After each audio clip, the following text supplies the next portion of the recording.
bom dia, boa tarde, boa noite, sejam bem-vindos ao 36º episódio do Despertar do Dragão, o podcast multiplataforma de análise da série House of the Dragon. Eu sou a Flávia Leão. E eu sou o Gesiel Bueno e esse é o melhor podcast desse Brasil. E hoje nós vamos falar sobre o 3º episódio da primeira temporada da série A Casa do Dragão, ou House of the Dragon, que teve como título o segundo do seu nome. E a Lainara tá de volta aqui com a gente. Bem-vinda de volta, Lainara. Bem-vinda de volta, Lainara. Não resisti, gente. Depois que você é fisgada pelo dragão, não tem como escapar. Aqui todos somos fisgados pelo dragão. Pelo dragão, mas a Lainara... Lainara, você é louco, mas você é fisgada pelo dragão.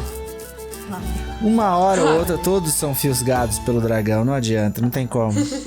É mais forte que nós. Exato. Pois é, e antes de a gente começar a falar do 3º episódio, eu queria fazer um comentário aqui que no episódio passado a Lainara levantou uma questão que nem o Gesiel nem eu soubemos responder. Aí um ouvinte nosso, o Elcid, muito mais atento do que nós, entrou em contato com a gente pelos comentários do YouTube para responder a pergunta, Lainara. Acho que vocês lembram que a Lainara questionou por que motivo a misaria... Vamos chamar ela de miséria? É tão mais legal chamar ela de miséria.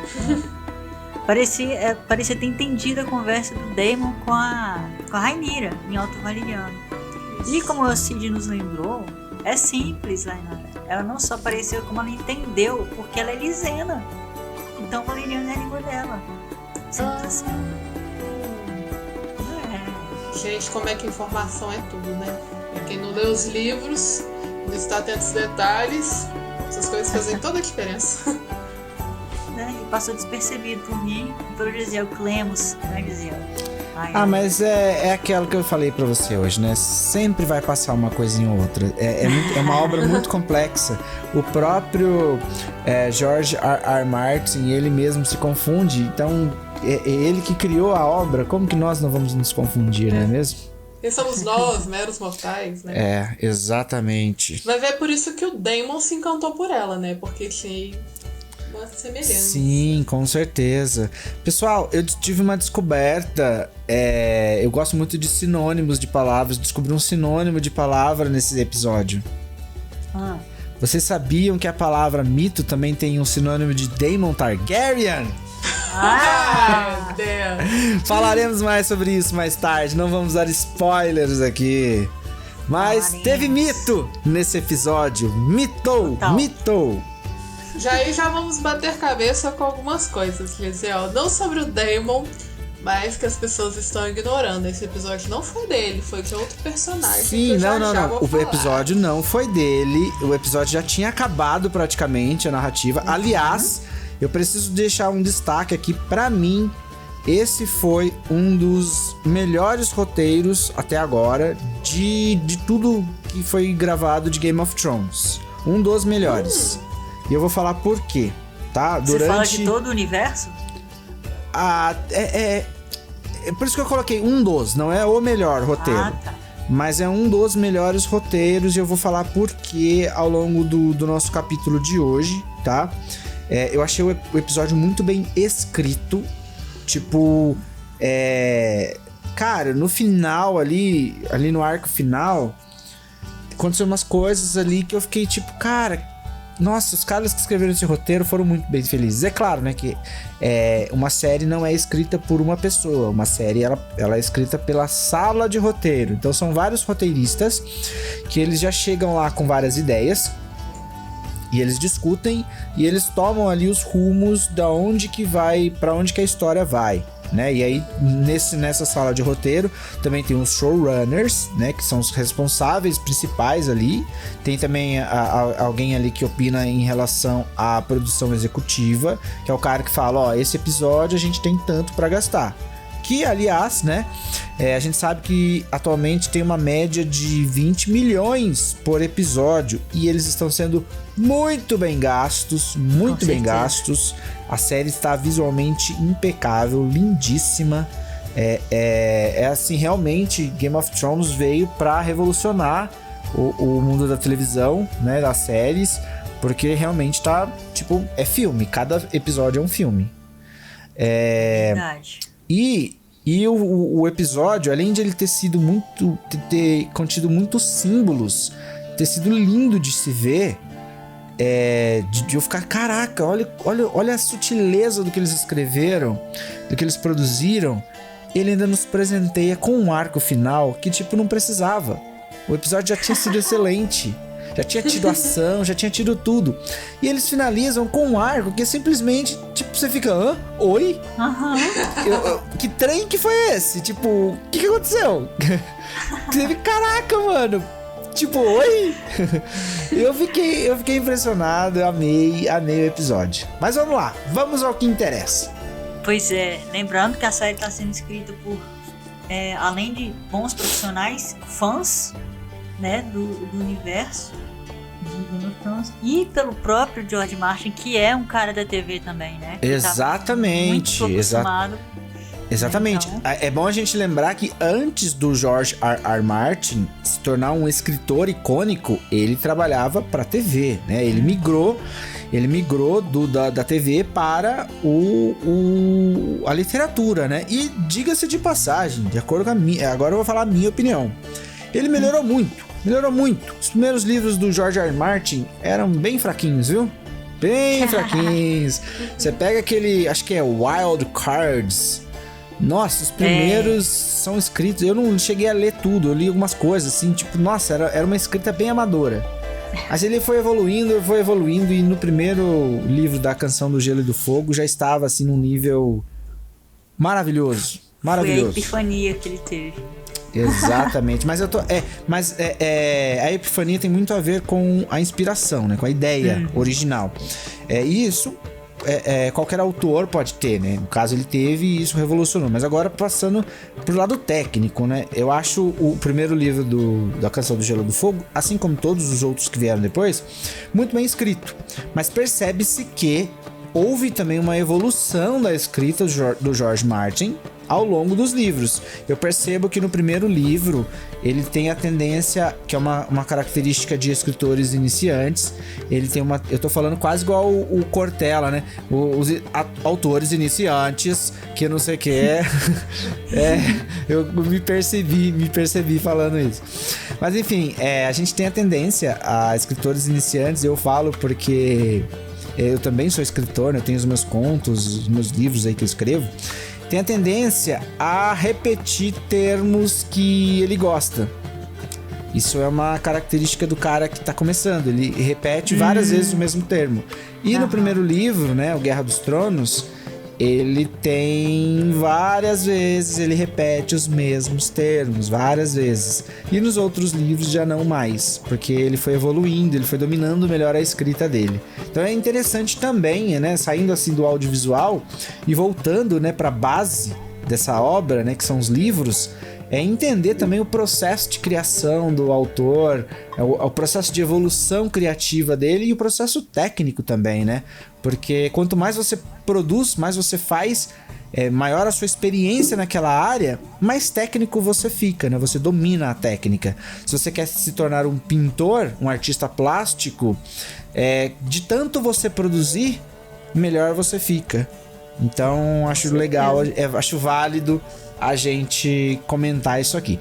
Mas continuando aí ao episódio, eu preciso lembrar vocês, antes de a gente dar o pontapé inicial aí, que como é o Cid, né, o cara que comentou lá com a gente, vocês também podem entrar em contato com a gente. Se você quiser que seu nome apareça aqui no nosso podcast, que seu comentário apareça no nosso podcast, sua sugestão, ou seja, sua crítica, ou seja lá o que for, você pode entrar em contato com a gente pelo e-mail contato@odespertardodragão.com.br ou pelo nosso site odespertardodragão.com.br, por meio dos comentários ou do formulário, ou, é claro, pelas nossas redes sociais, que é o Twitter, que é o @despertardragão, Instagram e Facebook, que são ambos o Despertar do Dragão. Ou também, é claro, a gente sabe que a maior parte do nosso público ouve o nosso podcast por meio do YouTube, então você pode deixar o seu comentário ali embaixo, além, é claro, do seu gostei, do seu joinha, da sua inscrição e também, claro, né, da sua divulgação, né? A gente precisa que você nos divulgue, que você mande para seus amigos, que vocês interajam com a gente pra gente ter sempre esse podcast lindinho, gostosinho e quentinho aqui para você. Exatamente. Gisele, eu queria que você contasse pra gente a novidade recente dos atores que provavelmente vão entrar no elenco da série. Gente, vocês não estão entendendo. Essa notícia que a Flávia tá comentando, ela é simplesmente algo que abalou a internet nesse final de semana. Abalou também, não só a internet, abalou algo muito mais profundo que a internet. Abalou os nossos corações. Porque a gente ficou sabendo, se você tá em Marte, em Júpiter, e não ouviu essa notícia, não leu no Instagram, no Twitter, ou no Facebook, ou na sua rede social preferida, que simplesmente teremos 2 adições ao elenco. É um rumor, mas é daqueles rumores que a gente sabe que é verdade, que são muitas vezes são os próprios estúdios que acabam vazando essas informações, que nós teremos não apenas mas 2 atores simplesmente épicos e maravilhosos e gostosos, que são Elizabeth Olsen, a nossa querida Wanda dos Vingadores, e o Henry Cavill, que é o nosso Superman e o nosso Witcher e um dos caras mais bonitos do planeta. E eles vão entrar pro elenco de House of the Dragon. E quando eu vi aquilo, eu fiquei tipo, é um dos caras que eu mais invejo na vida, um dos meus ícones, assim, que eu falo, putz, queria ser igual a esse cara. E uma das minhas maiores crushes do universo, que é a Elizabeth Olsen, a nossa Wanda. Cara, eu assistia WandaVision e eu ficava tipo, tinha hora que eu nem sabia mais o que eu tava assistindo, e ficava assim, gente, como ela é linda, como ela é perfeita. Que mulher é essa? E o Henry Cavill, né, a gente não pode deixar de dizer que ele é o nosso bruxeiro, ele é o nosso The Witcher. Dê uma moeda para o seu bruxo. Nosso Geralt maravilhoso, perfeito. Ai, gente. Não, vocês não estão entendendo. Vocês estão entendendo essa notícia? Não é? Ai, gente, é tão assim...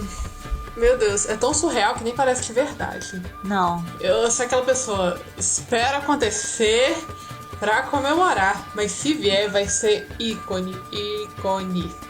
Gente, e só pra vocês terem noção, lá no IMDb, lá na filmografia da Elizabeth Olsen já tá House of the Dragon, tá bom? Então, é pra esperar ver se esses rumores se tornem verdade. E se você olhar 2 linhas abaixo, gente?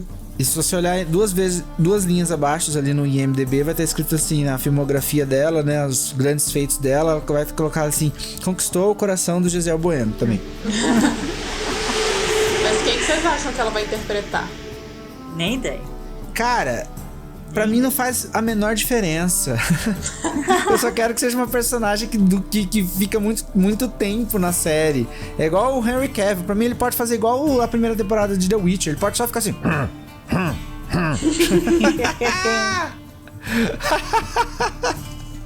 Deixa eu só abrir um adendo aqui rapidinho. Eu juro que a gente vai começar. Nossos ouvintes, tenham paciência com a gente, porque nós estamos empolgados, tá? Eu juro que a gente vai começar esse podcast agora, tá? Mas eu acompanho o canal da Huro, do Érico Borgo. Eu adoro o Érico Borgo. Ele era um dos caras assim preferidos do Omelete pra mim. O cara que eu comecei a gostar do Omelete por causa dele. Quando ele saiu eu não superei. Tanto que eu não acompanho mais tanto o Omelete, alguns quadros apenas, por causa disso, porque eu me divertia com o Érico Borgo. Hoje em dia não tem mais esse humor divertido lá. E ele tava comentando sobre a Huro e ele falou de um cara que é o fã nerd, que é aquele nerd, que é o cara legal, que a gente quer conversar com ele, que é o porteiro lá, acho que é porteiro do condomínio dele, que é o Segurança Leandro, alguma coisa assim. E o cara, ele tem um grupo, participa de uns fóruns na internet, que são muito fãs do Henry Cavill, e eles ficam discutindo nesse fórum quem tem o peito maior, o Henry Cavill ou o Chris Hemsworth.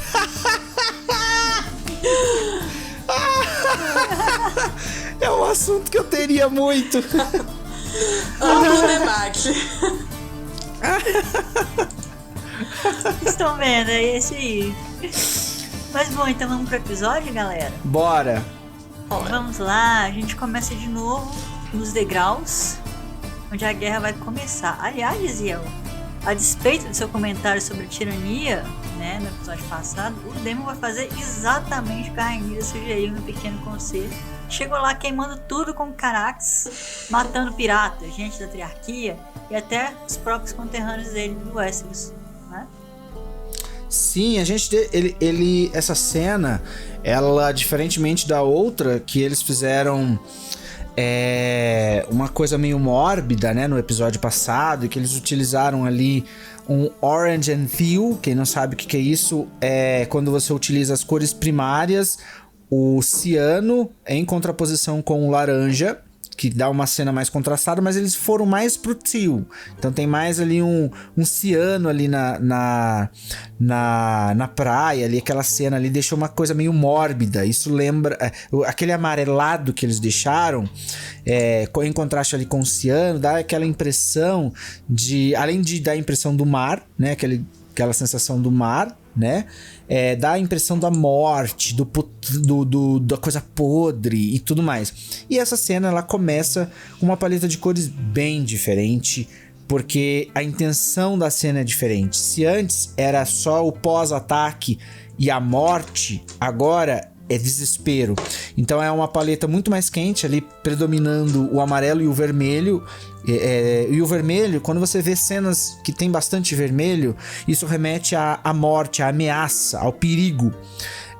E aí essa cena e todas as outras que se seguem a elas seguem essa linha, que é o fogo, é o medo, é a morte, é a ameaça da morte. E aí que a gente começa com uma cena parecida, né, com a anterior, do episódio passado, que é ali nos degraus, aquela batalha, né, e o Papa Caranguejos, ele tá ali. Ele crucifica a mão do cara ali, não é uma crucificação, ele prega a mão do cara ali num tronco, e o cara tá falando, não, porque nosso rei vai vir aqui, vai vingar e tal, e prende o cara lá e coloca uns caranguejos pra se alimentar dele. E aí no meio daquele desespero, ele tem uma visão, ele fala, agora vocês vão ver. E aí chega o Daemon botando fogo em tudo, queimando todo mundo ali.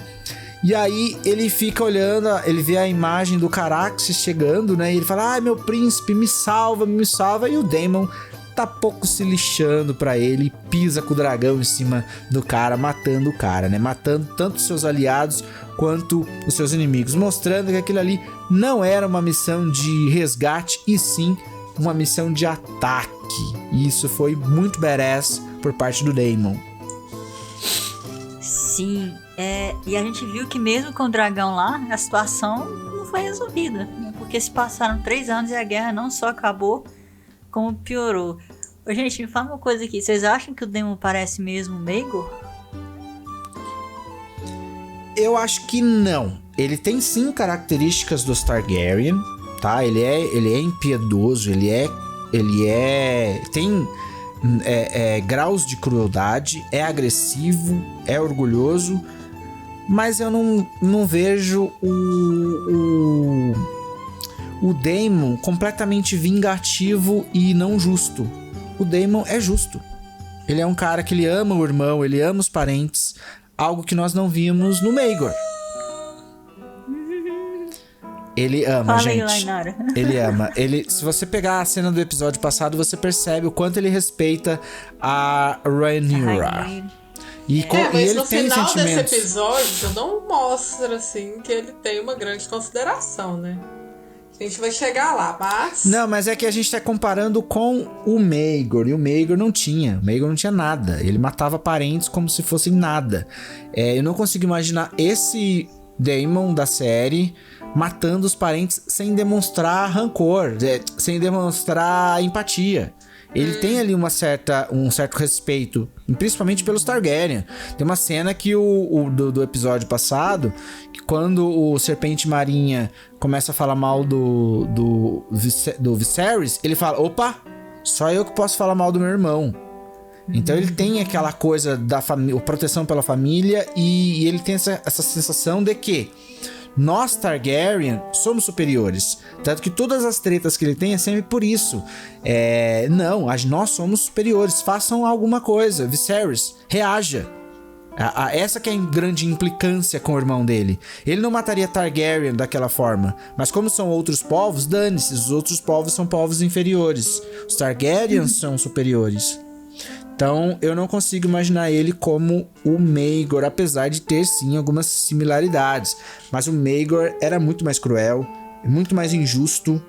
E essa, claro, né, é a minha constatação a partir do que eu vi. Sim. Interessante. Eu concordo com você. Mas, bom, a despeito disso, como eu disse, se passaram 3 anos e o Viserys já se casou com a Alicent e o primeiro filho dele já nasceu. O rei teve o primeiro filho, um homem dele, tirando os que morreram no primeiro casamento com a Aemma, mãe da Rhaenyra, claro, que é o Aegon, segundo de seu nome. E a Alicent, que é agora rainha, já tá grávida do segundo filho. Rápidos, né? Sim, novamente, né, a série dando esses saltos temporais. E a gente sabe por que esses saltos estão acontecendo, porque esse não é o arco principal da série, e sim a Dança dos Dragões. Então tudo que está acontecendo está nos preparando para que, enfim, se inicie a dança, né?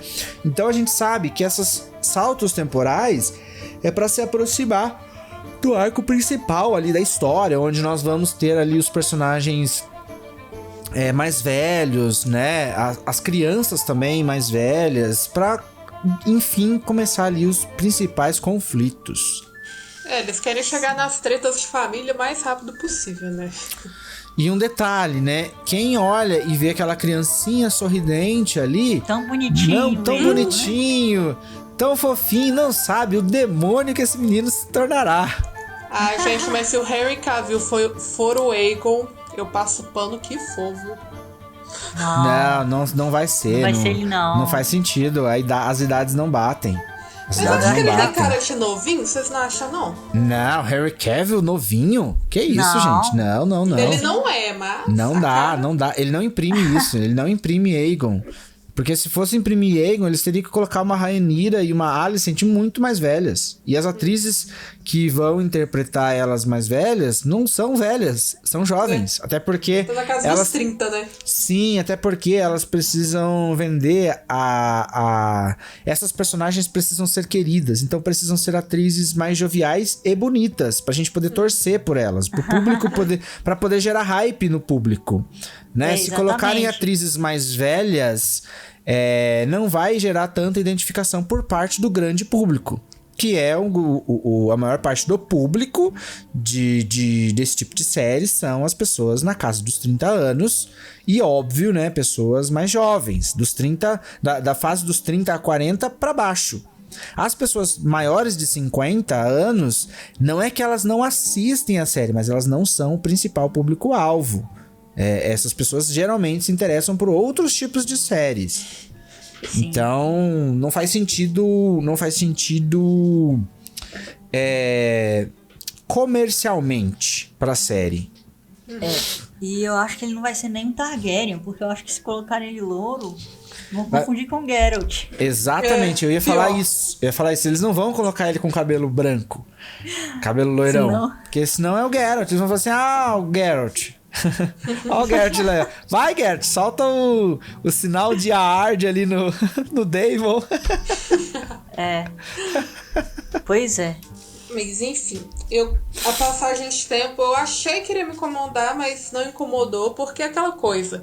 Eu acho que toda a tensão que poderia ter sido construída lá depois do casamento, ou na primeira gravidez da Alicent, está muito clara agora.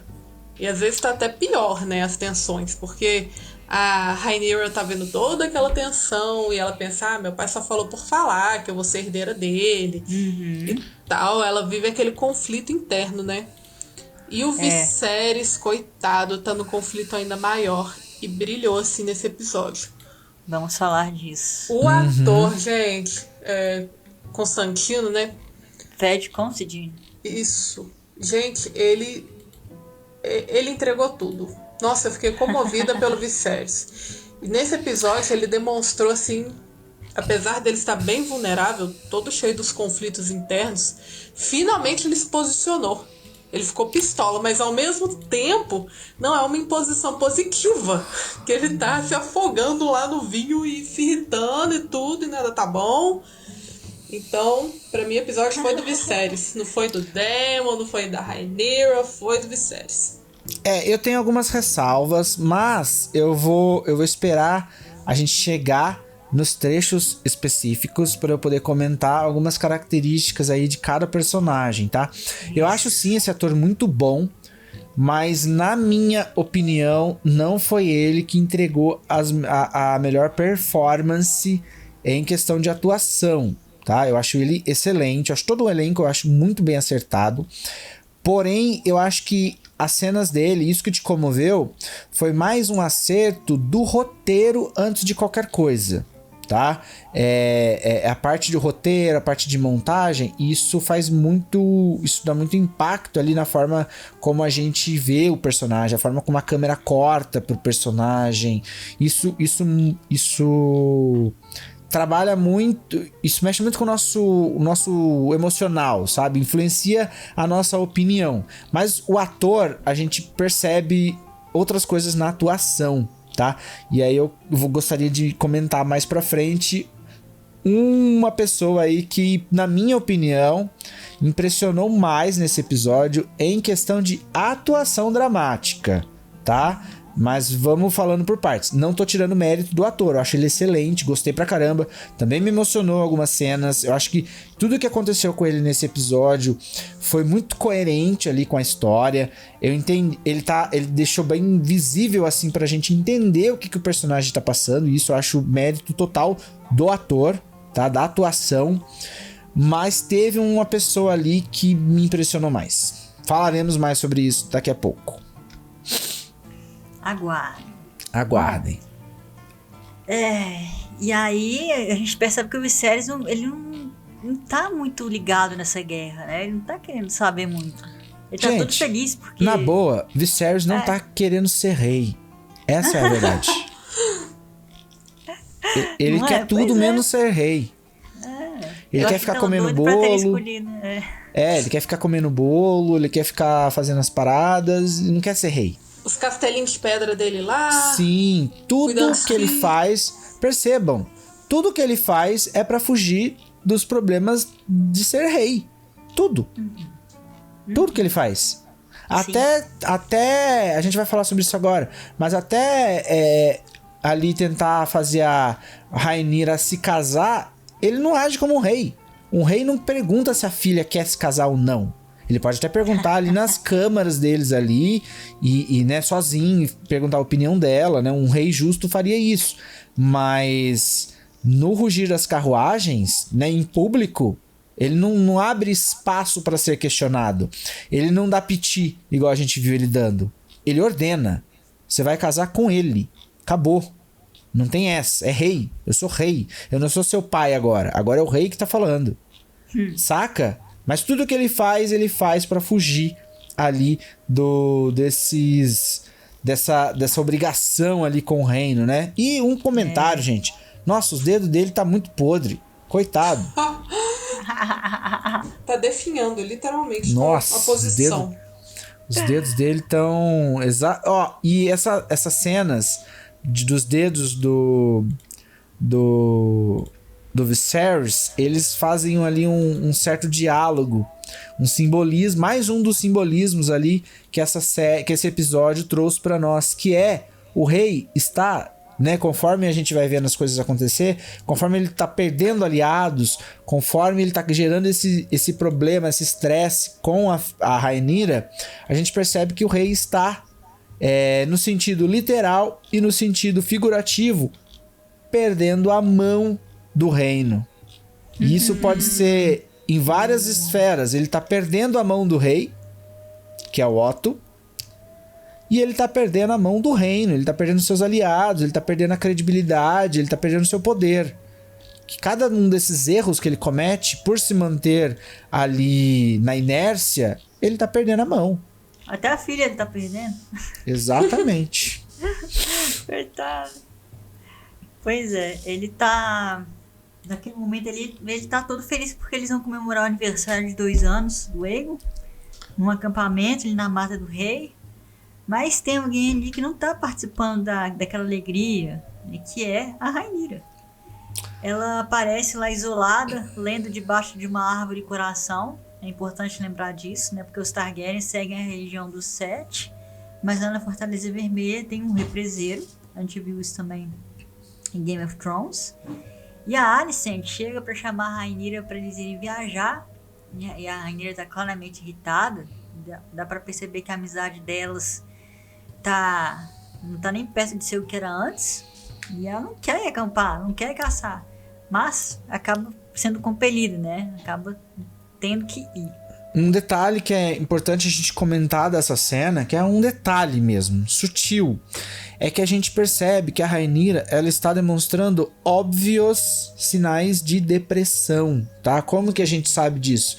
Ela tá ali lendo, né? Ali na sombra do represeiro, e tem ali como que eu posso chamar ele? Um iPad humano portátil ali, né? Um bardo que fica tocando a música pra ela e ela pede pra ele tocar a mesma música repetidamente. E aí os psicólogos que estão nos ouvindo vão poder dizer que isso aí é algum dos sintomas, né? Da pessoa ali que tem ali ou uma depressão ou de repente um transtorno bipolar. Eu não vou me aprofundar tanto nisso, tá? Mas gostaria muito que os nossos ouvintes aí, psicólogos ou terapeutas, comentassem esses sintomas ali que a Rhaenyra tá demonstrando. Você foi muito profundo, Gisele, porque na hora eu pensei, a Rhaenyra definitivamente entrou na fase emo dela. Pois é, e não é pra menos, né, gente? Porque ela perdeu a mãe, ela perdeu o irmão, aí ela ficou fula com a melhor amiga. E perdeu o reino, né?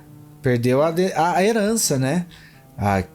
Porque até então ela era a herdeira oficial. Isso, e tá achando que o irmão vai ser nomeado herdeiro. Então, sim, faz sentido. Mas, exatamente. Gente, não que eu não dê razão pra Rhaenyra ficar revoltada com tudo. Mas ela sabia desde o início que a escolha dela como herdeira era uma escolha questionável. Não era uma escolha com segurança porque, querendo ou não, quebrava as tradições. Muito erradas, diga-se de passagem, mas era uma quebra de tradição. E ela não podia esperar que isso fosse se manter estável. Ainda mais quando o pai dela estava sendo pressionado a casar de novo justamente para ter um herdeiro. Então, eu fico um pouco reflexiva sobre o que ela realmente fica chateada. Eu acho que o que deixa ela mais chateada não é o fato só dela perder o direito de sucessão do trono, mas sim que ela tá perdendo o pai dela, que era a única pessoa que poderia confortar ela naquele momento de solidão, sem a mãe, que ela amava muito a mãe dela, e ver o pai também se afastando, ouvindo os interesses do reino, ou até mesmo os interesses próprios, e que não parecem genuínos, né?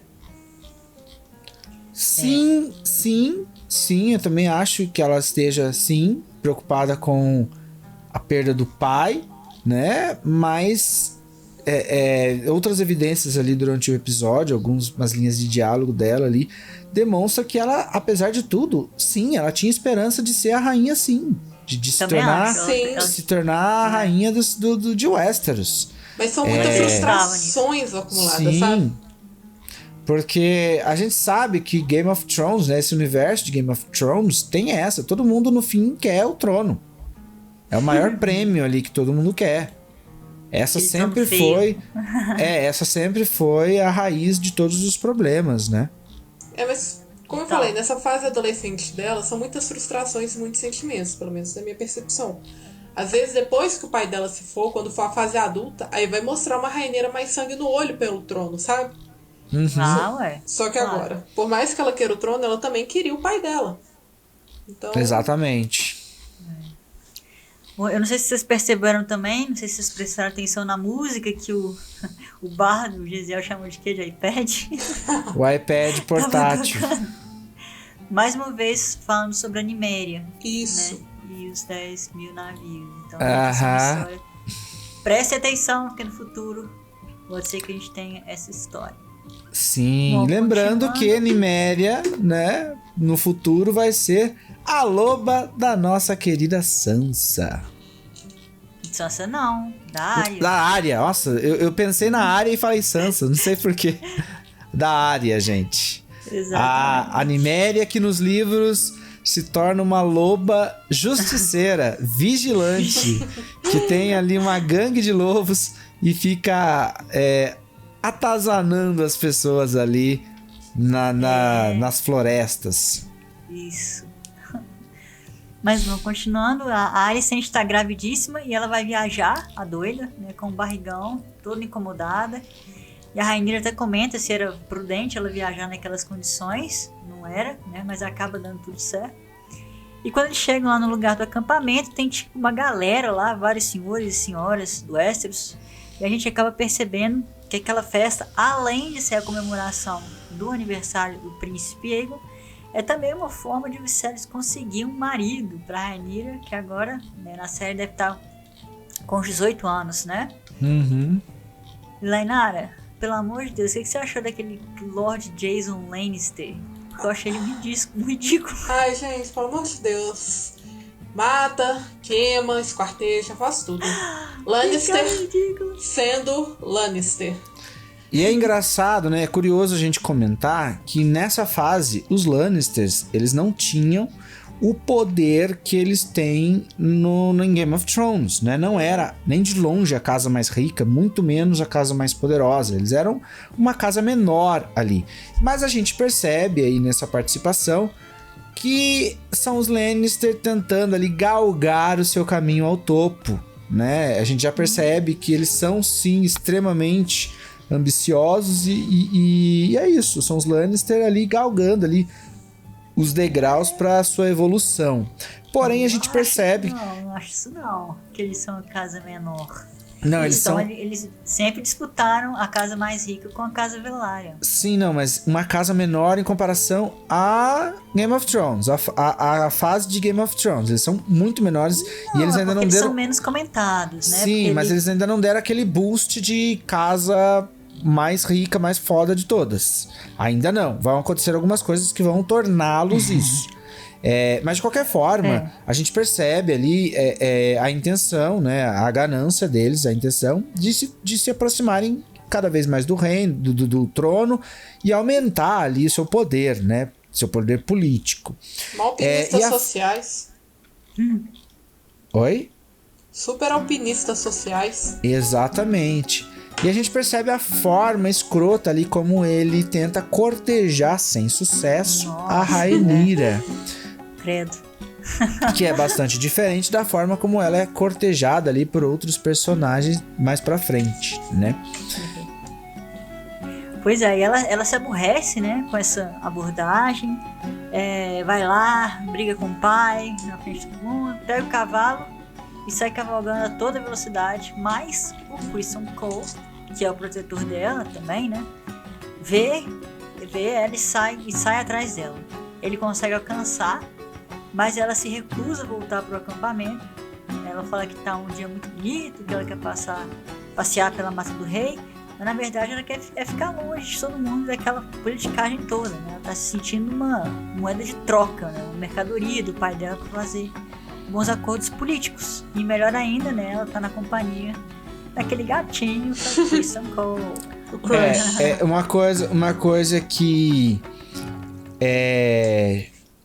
mostra também ali a imaturidade da Rhaenyra, né, e em comparação assim com a experiência do pai, né, que gata, você é princesa, você é sim uma moeda de troca e todos nós somos, porque a gente tá ele, o próprio Viserys que se casou para fortalecer a casa, para fortalecer o reino. Ele não se casou por amor. Porém, ele achou uma forma de amar a esposa, né? Então, ele realmente amava ela. E ela tem que entender, ela tem que achar uma forma de ser feliz numa situação não conveniente, do tipo, não, vou precisar me casar sim, porque é isso que as princesas fazem, é isso que os príncipes fazem, e é isso que os reis fazem. Os herdeiros ao trono também fazem isso. Ela nasceu nessa situação, então ela pode reclamar, espernear o que for, mas isso faz parte sim da jornada ali de uma princesa. Ela precisa em algum momento se casar não por amor, mas para fortalecer sua casa. E acho que no final do episódio ela começa a pelo menos refletir, não aceitar, mas refletir acerca disso, de que talvez sim, ela tenha sim que casar, fazer um casamento em prol do reino, né? Não em prol dos seus únicos benefícios, né? Únicos interesses, né? É isso aí. E enquanto isso, o Otto Hightower fala que os caçadores do rei encontraram um cervo branco ali na mata. Avistaram, né? Avistaram um cervo branco. Isso. Não capturaram. Aí, quando o Viserys sai para explorar ali o local, eles explicam para ele que antes dos dragões dominarem Westeros, o cervo branco era o símbolo da realeza naquelas terras. Eu achei bonito isso. Sim, mas isso não é só bonito, isso aí é simbólico. E isso tem um impacto muito interessante ao longo do episódio. Porque o Viserys não vai encontrar esse cervo branco, porque irão acontecer outras coisas. Sim, não vão encontrar, eles só avistaram nesse primeiro momento, mais tarde a gente vai falar sobre isso. Uhum. E quando eles voltam, o Jason Lannister aparece de novo pra bajular o rei e dá pra ele de presente uma lança pra ele matar o cervo, o cervo branco, e acaba fazendo um comentário infeliz de que o rei iria nomear o Aegon, né, o herdeiro dele, no lugar da rainha. E o Viserys fica bem irritado com ele. Foi inclusive nesse momento, Lainara, que eu senti mais firmeza nele na decisão que ele tomou de nomear a Rainira. Uhum. Mais até do que na cena mais tarde, quando ele disse pra ela própria que nunca ia substituir ela. Foi nesse momento aí que eu percebi. Falei, não, realmente, esse cara tá falando a verdade. E aí vem uma parte importantíssima, que é quando o Lyonel Strong aconselha o rei a casar a Rainira com o Laenor Velaryon, que vai ser uma peça-chave na dança dos dragões que está se formando, né, José? Exatamente. Por quê? Porque isso vai fortalecer muito mais o reino do que se casar com o Lannister, né? Lembrando que os Velaryon, como nós já falamos no episódio anterior, eles têm ali um parentesco mais próximo com os Targaryen, porque eles também vieram da antiga Valíria, né? Então eles são os mais próximos, tem o sangue mais próximo ali do sangue valeriano, né, do sangue Targaryen. Então isso vai sim fortalecer mais a família, né? Vai fortalecer mais o reinado.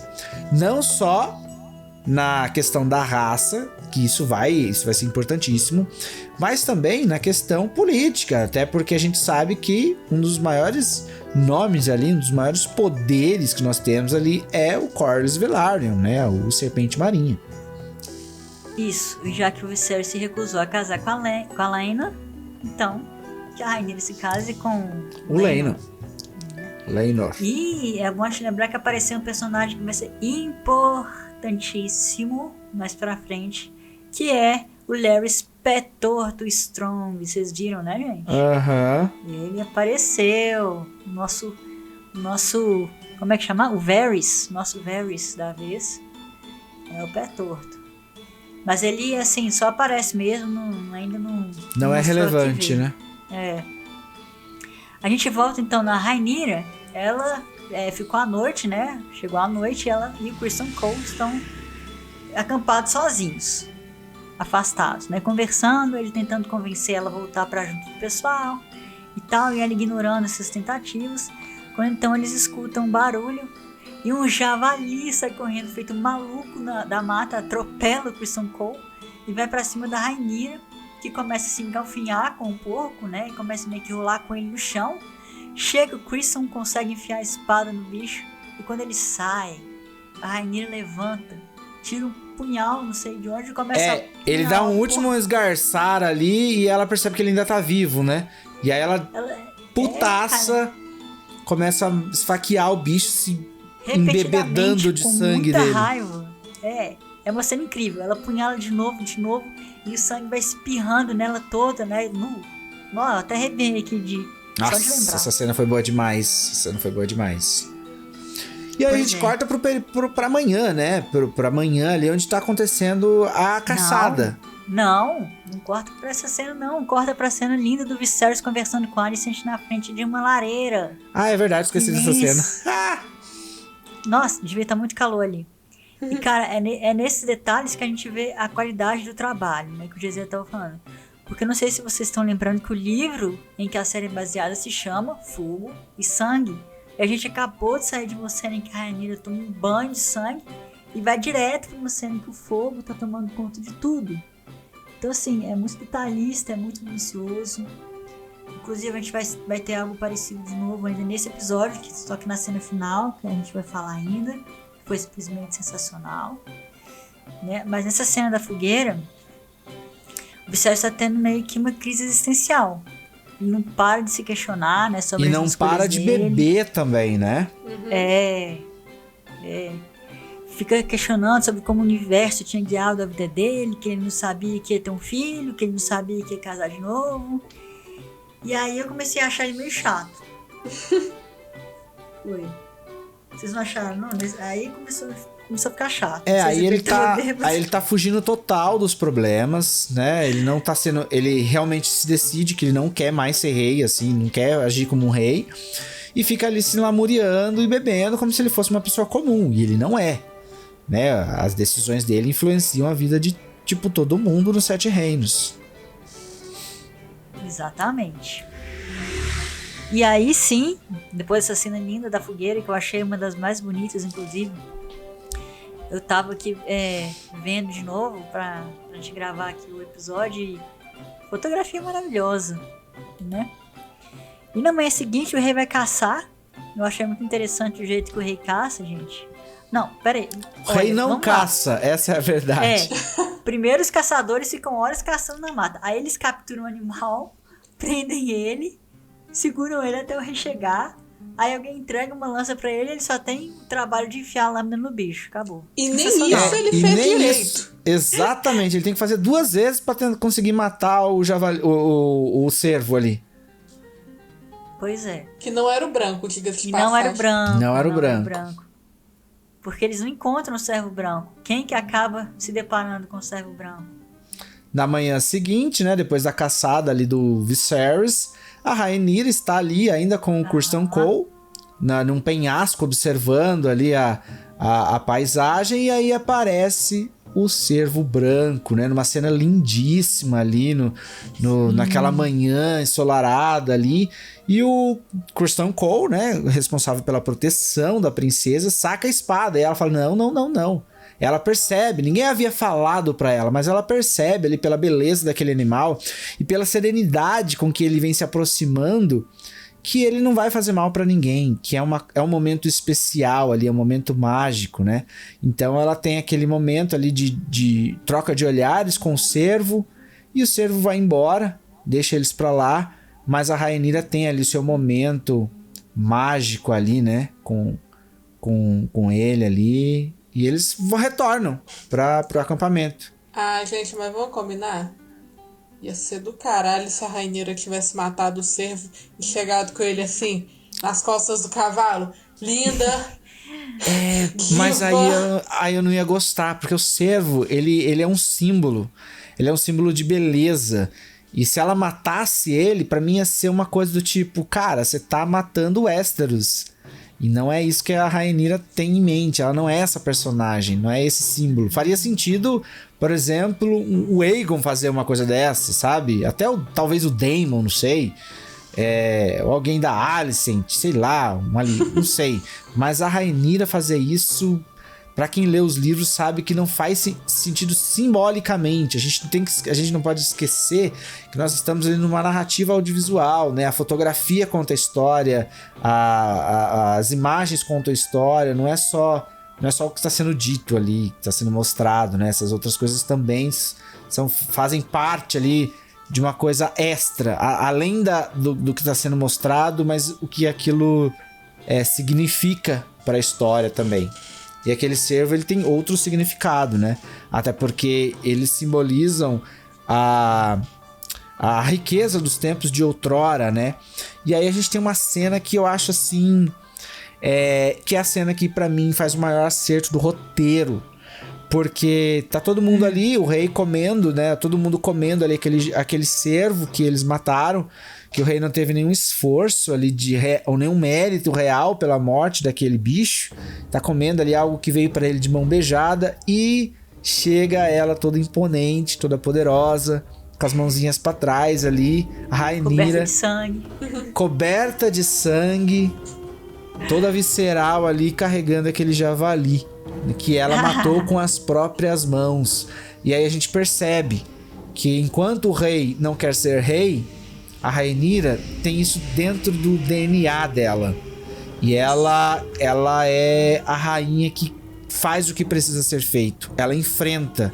Ela tem esse fogo Targaryen, o que o pai dela não tem. E aí a gente percebe que ele foi pra floresta procurar o cervo branco e não achou. E ela, sem procurar, achou o cervo branco. A gente percebe que ela já é predestinada à realeza, né? Então eu acho esse simbolismo muito rico, muito bonito ali de se ver. Então eu achei assim um acerto do roteiro. Tanto que quando ela chega ali no acampamento, ela não fala nada. Ela só chega toda bonitinha assim. Todo mundo olhando pra ela. Todo mundo olhando pra ela e ninguém precisa dizer nada. Todo mundo fala, tá óbvio, fala tipo, nossa, o nosso rei, ele teve que fazer tudo aquilo ali, mal conseguiu matar um javali, um cervo. Um cervo que é um animal que não é tão agressivo, é um animal que foge. Nem conseguiu matar direito. Teve que dar 2 lançadas ali pro bicho morrer. E a Rhaenyra que enfrentou um javali, que é um animal que luta,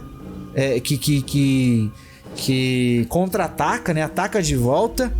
Ela trouxe ele morto. E a gente tem mais uma força ali pra quem é fã de Game of Thrones, que a gente se lembra que o responsável pela morte do rei Robert foi um javali. Primeira vez que eu pensei. Então ela chega ali com um javali morto, né? A gente percebe o quanto ela é poderosa e o quanto essa personagem promete pro futuro da série. Com certeza. Eu acho que a Daenerys herdou muita coisa dela.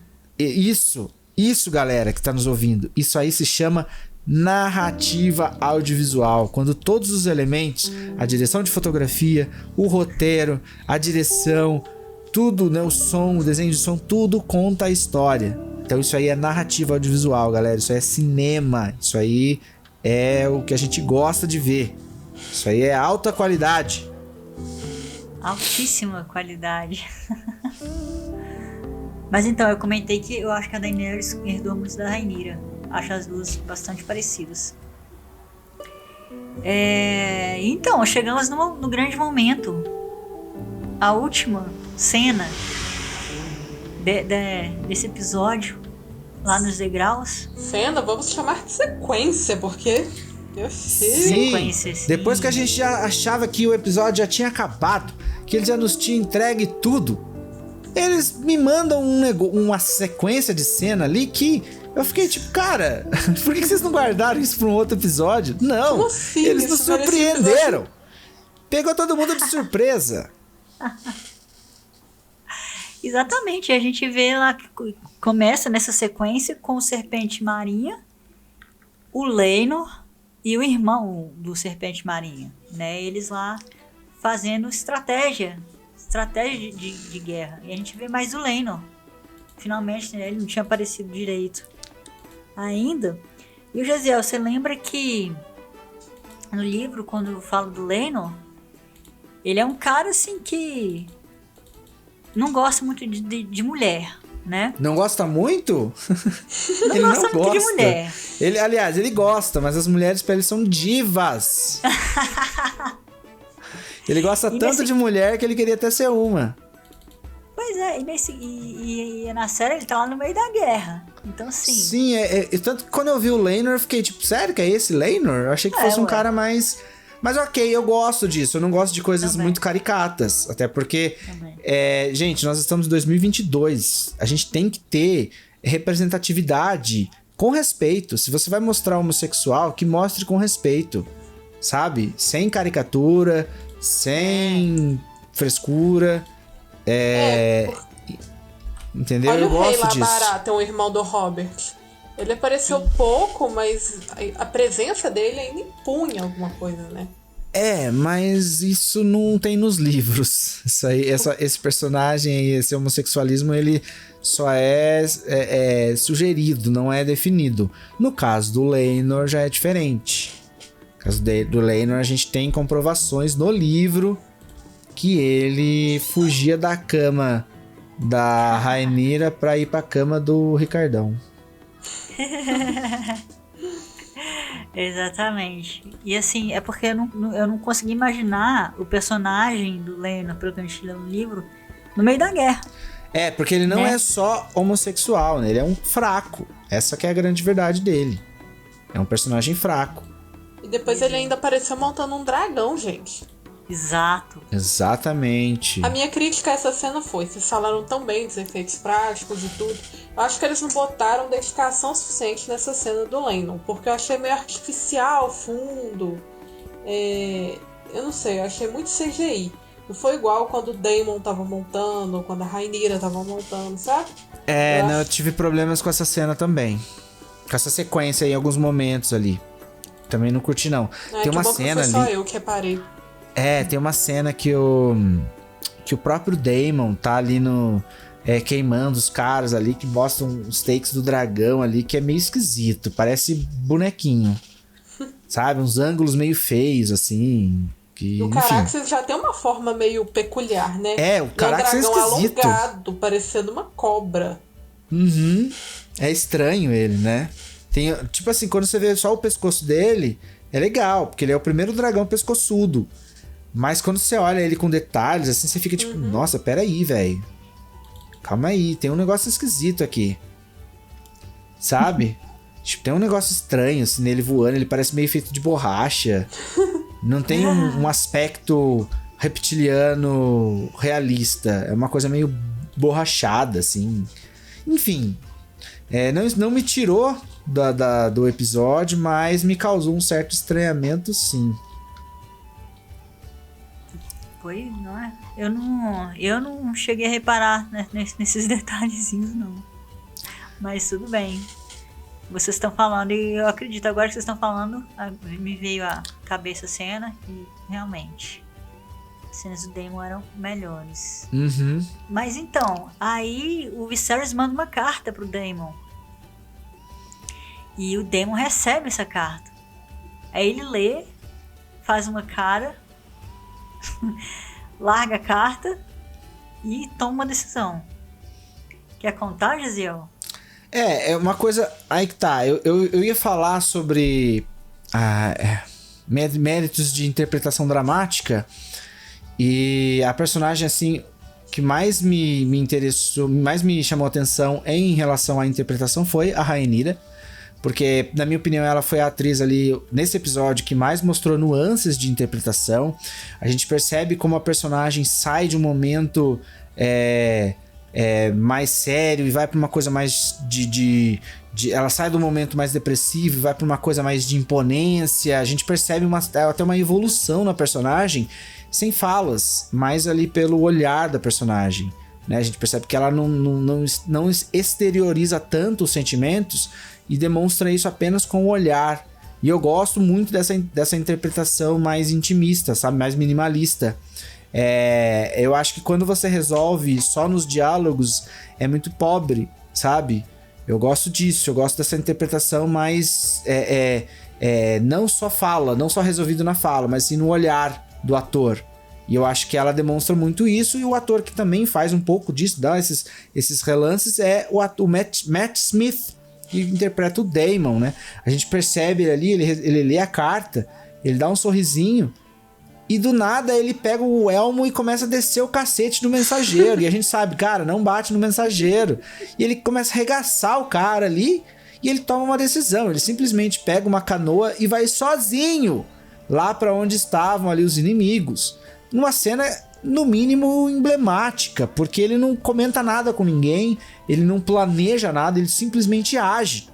Então, será que não foi planejado? Porque na cena seguinte não dá a entender que foi um ato impulsivo, né? Sim, não foi um ato impulsivo. Ele leu a carta, né? Não foi. Dá sim a impressão de que foi um ato impulsivo, mas o desfecho da cena pode sim ter. Pode ter havido ali uma. Até acho que tenha acontecido uma certa elipse, né? Um período de tempo ali em que ele pode sim ter conversado com a própria equipe, com os seus próprios homens. Mas na montagem do episódio não dá-se a entender. A gente vê ele entrando, ele pegando o barquinho. Ele não fala com ninguém. Então a impressão que dá é que ele tava super puto e tomou uma decisão insana. E ele vai sem Caraxes. Lembrando que ali nos degraus, ali, os inimigos, eles estavam se escondendo no meio das montanhas, das cavernas. O que impossibilitava o ataque do dragão. Porque o Caraxes... Era tipo Guerra das Trincheiras, né? Exato. O Caraxes estava queimando tudo ali, mas não tinha ninguém mais para ele queimar. Porque tava todo mundo escondido. Então era uma batalha de estratégia. E o que o Daemon faz? Ele vai sozinho lá, pega uma bandeira branca ali, começa a agitar, demonstrando que ele estava numa trégua. E quando os inimigos começam a sair ali para observar aquela cena estranha, né? Tipo, por que ele tá... Que trégua que é essa? O Daemon saca a sua espada e oferece ali em sinal de rendição. O que é algo extremamente... estranho pra eles, né? Por que ele tá se rendendo? Não faz o menor sentido. E aí vão ali alguns batedores pra pegar a espada do Daemon, né? Que ele fica até de joelhos ali oferecendo a espada num óbvio sinal de rendição, né? O próprio engorda caranguejo. Ele tá oferecendo a espada pro próprio líder, né? Exatamente. E aí os batedores vão ali, na hora eles chegam a pegar ali a espada do Daemon. E a gente fica naquela, tipo, tá, mas peraí, você se rendeu? Qual que é o objetivo dele? E Daemon saca ali um punhal e mete no bucho do soldado ali e já recupera a sua espada e começa a passar o rodo em todo mundo que aparece na frente dele. E ele vai sozinho. E tem ali um precipício, ali uma área, uma parte ali... de cima, né, que tá cheio de arqueiros, eles começam a soltar uma saraivada de flechas e o Daemon sai correndo feito louco, fugindo das flechas e matando todo mundo, passando a espada, cortando igual manteiga, todo mundo que aparece na frente dele. E é uma batalha insana, e aí quando engorda caranguejo, né, e os homens, eles estão ali fora, ali aparecem os homens do Serpente Marinha, ali para dar o reforço ali. É nessa hora que aparece o Laenor com o dragão. Aparece primeiro os homens, né? E aí eles estão ali num embate, guerreiro, a gente batalha ou não batalha, e temos ali a cena, no mínimo enigmática também, que precisa ser explicada mais pra frente, que o Laenor tá com um dragão. Ele aparece com um dragão e começa a tacar fogo em todo mundo. E aí, né, começa a guerra, em terra, os soldados do Serpente Marinha começam a massacrar os inimigos e o Laenor passando fogo nos caras lá de cima. E nesse caos, ali diante da iminente derrota, o engorda caranguejo vai fugir ali pra caverna.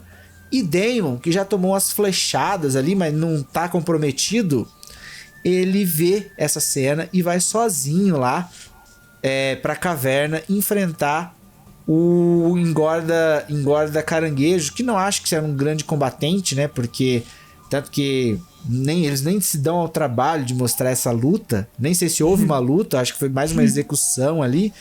E o Daemon surge no meio da caverna ali, puxando pelo braço o corpo decepado do engorda caranguejo, ali demonstrando ali, você fez crueldade com o nosso povo de Westeros, agora será mutilado também, e leva ele ali só o pedaço dele ali cortado, né, metade mais do dorso. Mais uma vez, fogo e sangue, né?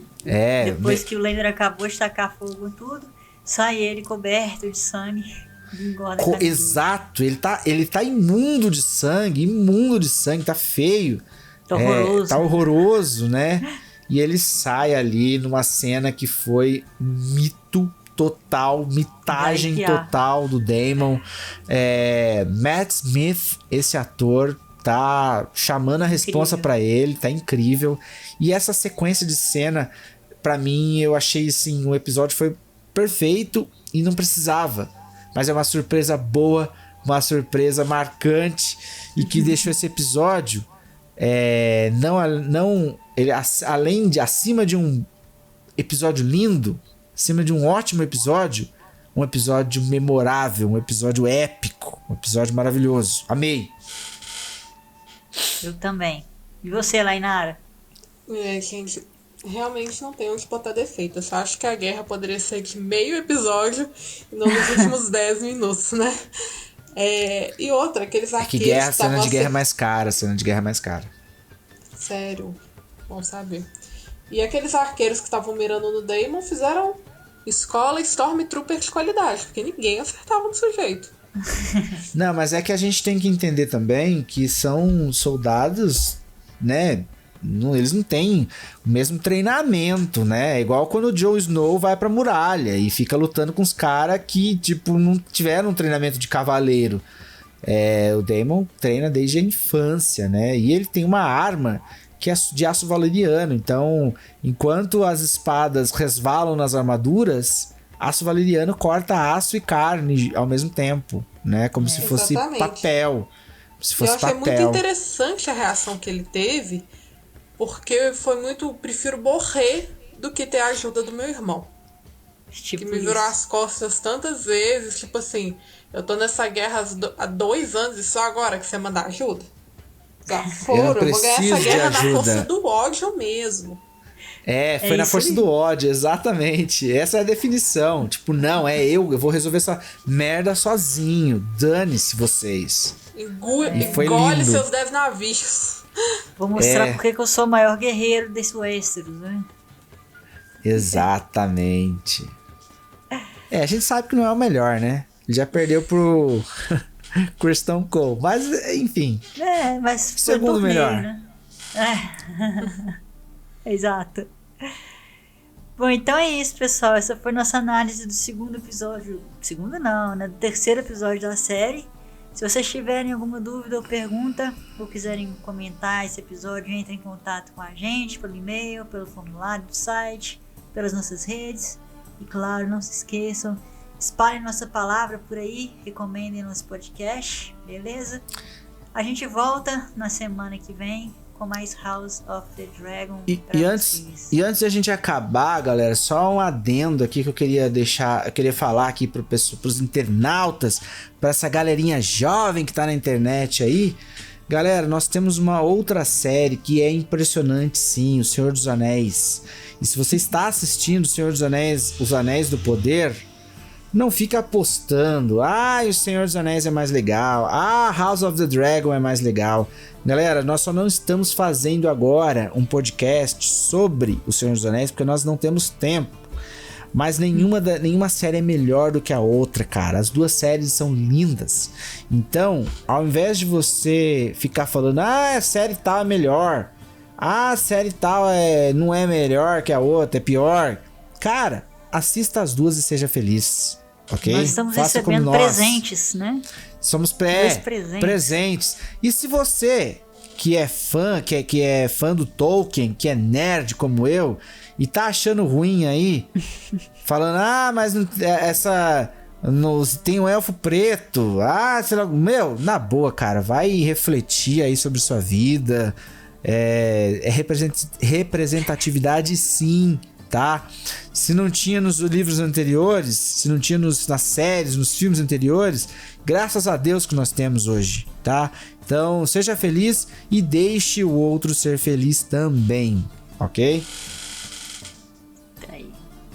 É isso aí, galera. Até mais, então. Valar do Aerys. Valar Morghulis.